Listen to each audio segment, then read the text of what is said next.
I was 11 years old and I'd admired motorcycles almost privately, secretly. And the first time I actually got on one, I was in a field at a caravan site in East Yorkshire where my mum had a caravan, and there were two kids who also went to the same site whose parents bought them this little 50cc Child's off proper motorcycle, but just miniature.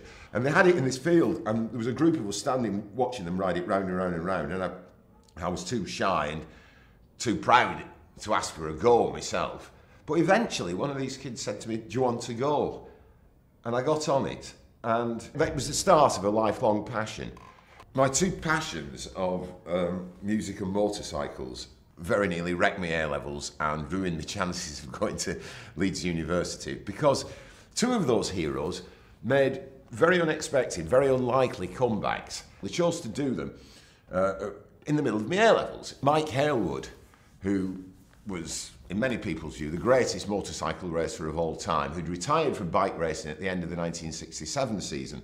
After a gap of 11 years, he was going to come back and race at the Isle of Man TT, the most difficult race, challenging race of all.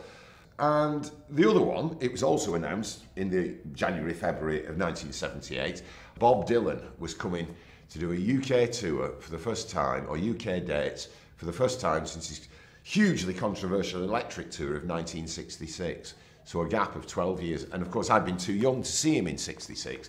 But by this stage, early 78, I was an absolute Dylan obsessive. My economics A-level was on the afternoon of June the 20th, 1978, the same day for which I had my prized Dylan ticket.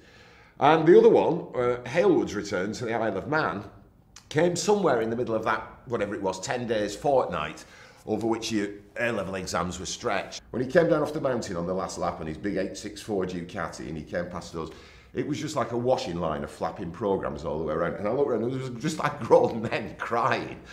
I was crying too, but I wasn't a fully grown man at that time. It was fantastic. It was absolutely fantastic. I went back to school the next day or the day after, and all my mates were talking about Hailwood had come back, and he won, didn't he? He won the TT after everyone said he couldn't. And I said, oh yes, and I was there. My favourite motorcycle of all time, if I had to pick one, it would have to be Hailwood's 297cc six-cylinder Honda, on which he won the 350cc World Championship in 1967. And it makes a noise unlike any other mechanical thing you've ever heard. It's just a jewel of engineering. I've got my 883 XLR Harley Davidson, which I've had for 22 years, and I'll never part with it.